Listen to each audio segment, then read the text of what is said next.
Welcome back to English SpekNest, the place where real conversations meet real life. I'm Ethan. And I'm Olivia. And today, we're going somewhere a little uncomfortable. Yeah, buckle up. Okay, before we scare everyone off. Ethan, you literally sounded like a movie trailer just now. Was it too much? I felt too much. No, I loved it. I was ready to buy popcorn. Look, this topic deserves it. This is one of those episodes where people are going to pause halfway through and go, wait, is she talking about my cousin? Oh no, somebody's cousin is about to get exposed. Not exposed, identified. Big difference. Oh, that's such a therapist thing to say. I'm evolving. Okay, for anyone joining us for the first time, hey, welcome in. Grab your coffee, your tea, your matcha, your whatever you're drinking at 2 a.m. Which, let's be honest, is probably most of our audience. and settle in, because today's topic, I'm just going to say it, this one hit me personally. Wait, really? Yeah, I actually had to sit with this one before we recorded. Okay, now I'm even more locked in. So here's the setup. There's this idea, and it's been floating around psychology circles forever, that you become the average of the 5 people you spend the most time with. Right, I've heard that. But nobody ever talks about the dark version of that quote. Which is? That the wrong 5 people can quietly ruin your life. Not with one big betrayal, but with 1,000 tiny moments you don't even notice. Oh, that's heavy. And the scariest part, you chose them. You keep choosing them. Every time you text back, every time you say yes to the dinner, every time you pick up the phone, even when your gut says don't. So today we're breaking down the 5 personalities that could be silently draining your energy, your dreams, your peace. And how to spot them before they cost you another year of your life. No pressure, though. Okay, person number 1, and I think everyone listening has met this person. Drum roll, please. The energy vampire. Oh, yes. Oh, we all know one. You know how you can walk into a room feeling great, coffee in your hand, good hair day, ready to conquer the world, and then one person starts talking to you, and 20 minutes later you feel like you need a nap and possibly therapy? Yes, and you don't even know what happened. Right? You didn't fight, nothing bad happened, you just feel empty. Okay, so what actually makes someone an energy vampire? Like, what's the signature? Thoughtful. It's this constant low-grade negativity. Every conversation somehow becomes about what's wrong. The traffic, the weather, their boss, their ex, their neighbor's dog. Not the dog. The dog too, Olivia. Nobody is safe. Both laugh. You know, I had a friend like this in college, and she was sweet, genuinely a sweet person, but every single time we hung out, I left feeling like I'd run a marathon emotionally. And you probably felt guilty for feeling that way. Yeah, I really did. That's the trap. Because they're not mean. They're not toxic in the obvious way. They're just heavy. And their heaviness becomes yours. So how do you handle it? Because you can't just cut off everyone who has a bad week. Right, and you shouldn't. There's a difference between someone going through something and someone who lives there. The energy vampire lives there. Their identity is built around the struggle. So the fix isn't cutting them off. It's dosage. Exactly. Small doses, clear boundaries, and, this is the big one, you stop being their emotional dumping ground. That is going to make somebody uncomfortable. Good. Discomfort is where growth lives. Okay, next one. And Ethan, I feel like this one is personal for a lot of people. Very personal. Person number 2, the dream killer. This one hurts because it's usually somebody who loves you. That's what makes it so brutal. The dream killer isn't your enemy. It's your mom. It's your uncle. It's your best friend from high school. And they say things like, I just don't want you to get hurt. I'm being realistic. That sounds risky. Are you sure? And here's the thing. They might genuinely believe they're protecting you. But protection and permission are 2 different things. What do you mean? They give you permission to be small because your smallness makes them comfortable. Oof, that's a sentence. If you shine, they have to ask themselves why they didn't. And that's a question most people spend their whole lives avoiding. Can I tell a quick story? Please. When I first told my family I wanted to do voice work and podcasting, like actually pursue it, there was this one relative, I won't say who. We all know it's the aunt. It's always the aunt. You said it, not me. She looked at me at Thanksgiving, over the mashed potatoes, mind you, and she said, "Sweetheart, that's cute, but when are you going to get a real job?" Ouch. And the worst part? For about 2 years after that, every time I sat down to record something, I heard her voice in my head. Not mine, hers. That's the dream killer's real damage. They don't just say something once. They install a voice in your head that plays on loop. So how do you get that voice out? You replace it. You surround yourself with people who've actually done the thing you're trying to do, because their voice, the voice of someone who's been there, is louder than the voice of someone who's only ever watched from the sidelines. That's really good. And you stop asking for permission from people who were never going to give it to you. Hey, real quick, before we jump into person number 3, if this conversation is hitting a little too close to home right now, Which I think it might be. if you're enjoying this conversation and you want more English podcast episodes like this one, do us a huge favor. Hit that subscribe button on English SpekNest and turn on notifications so you never miss an episode. We drop these conversations for a reason, because somebody out there needs to hear them. And that somebody might be your best friend, your sister, your coworker. Share it. All right, back to it. Because person number 3 is sneaky. Person number 3, the chronic comparer. Tell me more. This is the person who cannot let you have a moment. Ever. Oh no. You get a promotion. Oh, that's great. My cousin just got promoted twice this year. Stop. You buy a car. Oh, nice. My neighbor just got the newer model. You get engaged. Aw, my sister's ring was bigger, but yours is cute too. Yes, you get it. Because I have literally lived this. Wait, really? I had a friend, and I loved her. I still love her. But I couldn't share anything good with her. Not one thing. Because whatever I had, somebody in her life had more of it. So what happens over time? You stop sharing. You stop celebrating. And eventually you stop tying. Because what's the point of winning if the person next to you can't be happy for you? That's the poison of the chronic comparer. They don't just steal your joy. They teach you to stop feeling it in the first place. And here's the part that's hard to admit. Sometimes we are that person. Sometimes we scroll Instagram at midnight and we become the comparer to ourselves. Yes. And that might be the most important version of this to catch, because you can distance yourself from a friend. You can't distance yourself from your own brain. So what's the antidote? Gratitude, honestly. And I know that sounds corny, but every time you catch yourself comparing, whether it's you doing it or someone doing it to you, you name one thing you actually have that you were praying for 2 years ago. That's beautiful. Because I'll tell you what, the version of you from 2 years ago would trade places with the version of you today in a heartbeat. Okay, that one got me. All right, person number 4. And I feel like this one deserves a warning label. Oh, definitely. Person number 4, the historian. Explain. The historian is the person in your life who refuses to let you grow.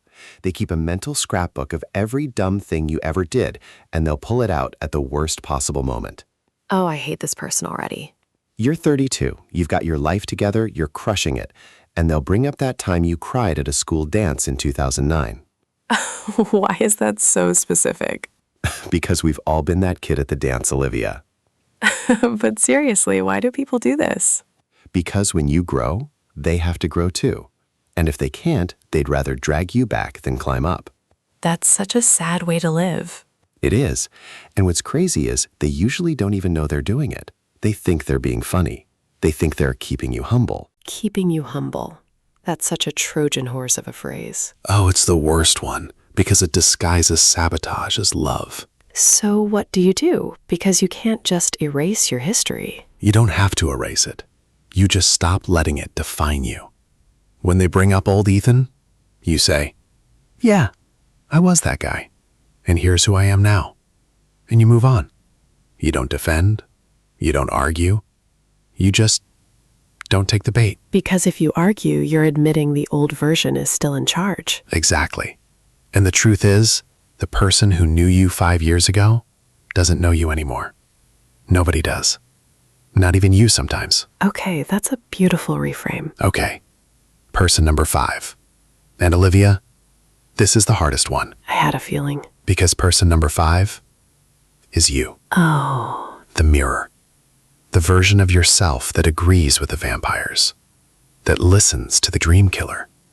That compares. That keeps the scrapbook of your own mistakes. And reads it back to you at 2 a.m.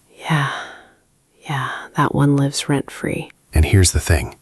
You can cut off every single one of those first 4 people. You can move to a new city. You can change your number. You can start fresh. But if the 5th person is still whispering the same things in your ear, nothing changes. That's really heavy. It is.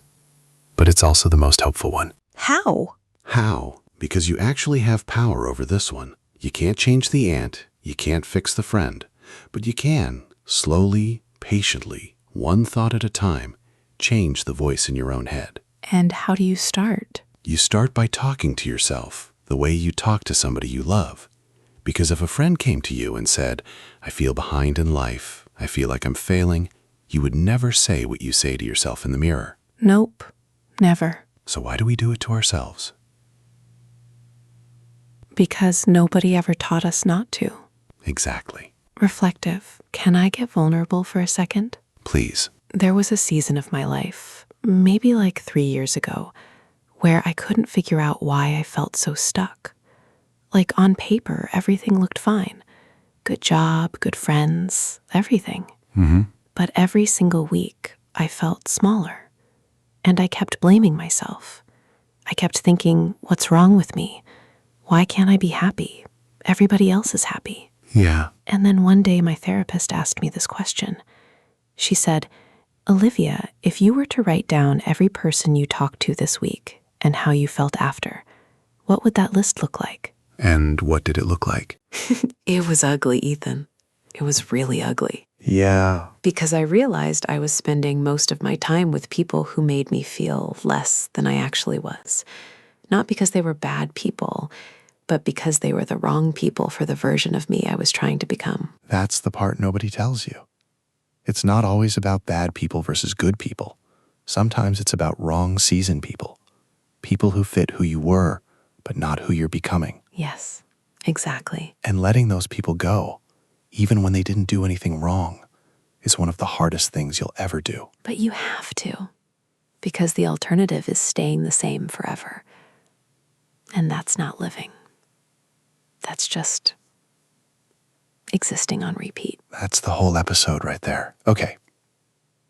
I want to put the audience in the driver's seat for a second. Smiling. Let's do it. Imagine this.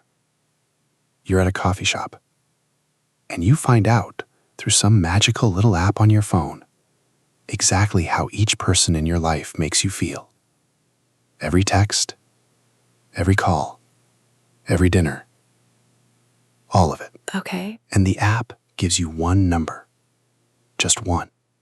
It says, this person adds this much to your life or takes this much away, Oh, that's terrifying. right? Now, question for whoever's watching this right now. If that app existed, would you actually open it? Wow. Because a lot of us wouldn't. And that's the tell. Because deep down, we already know. We already know. We're just not ready to admit it yet. Drop your answer in the comments. Seriously, would you open that app? I want to know. Okay, so the big question is, once you spot these 5 people, what do you actually do? You don't have to burn your whole life down. That's the first thing. This isn't about becoming cold or ruthless. It's about becoming aware. Awareness before action. Yes, because a lot of people hear an episode like this and they go home and they text everyone in their phone, we need to talk. Please don't. Please, for the love of God, do not do that. Just start noticing. Just observe. For 1 week, notice how you feel before the conversation and how you feel after. That data is going to tell you everything. And be honest with yourself about it, because we're really good at making excuses for people who drain us. Oh, so good. But she means well. But he's just going through something. But we've been friends since middle school. Time is not a reason to stay. History is not a reason to stay. Only impact is a reason to stay. That's a quote. Put it on a mug. I want to share something real quick. Please. I had this friend, closest friend for like a decade, and there was nothing wrong with him. He was a good guy, genuinely. But every time we hung out, I noticed I would leave feeling behind, like whatever I was excited about that week suddenly felt smaller. And for years I thought, that's just me being insecure. That's my issue. I need to work on myself. And then? And then one day I hung out with a different friend, somebody I just met, and I told her about this dream I had, this project I wanted to start. And she got so excited for me. Not competitive, not comparing, just happy. Aw. And I left that dinner feeling like I could actually do it. And I remember driving home and thinking, oh, so this is what it's supposed to feel like. Wow. That was the moment I realized it wasn't that I was insecure. It was that I'd been drinking from an empty cup for 10 years and calling it friendship. That is beautiful and painful. Yeah. And here's the kicker. I didn't have to hate him. I didn't have to fight with him. I just quietly loved him from a distance. And it changed my life. You know what's wild about all 5 of these people? What? They all have one thing in common. Oh? They all need you to stay the same.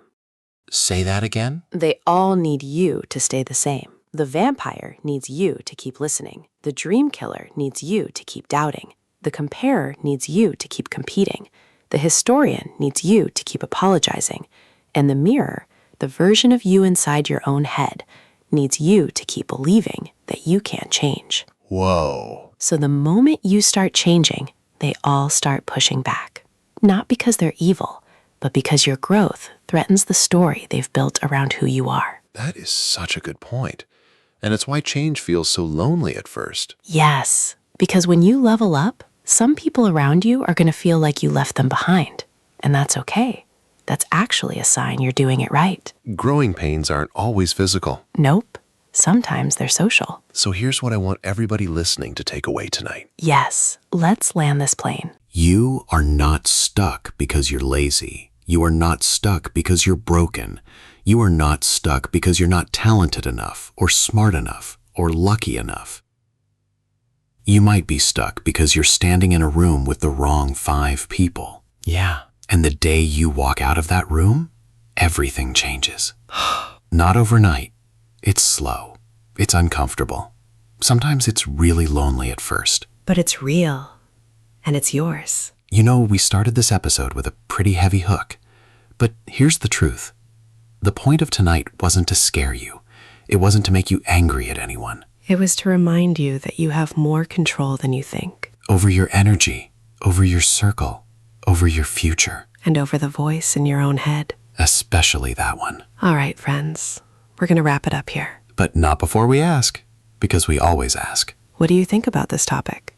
Who was the person that popped into your head first? Was it the vampire, the dream killer, the comparer, the historian? Or was it the mirror? Ooh, call out. Drop it in the comments. We read them. We really do. And honestly, some of the best conversations happen in that comment section. So let's keep that going. And if this episode meant something to you, even a little bit, do us a favor. Share it with one person.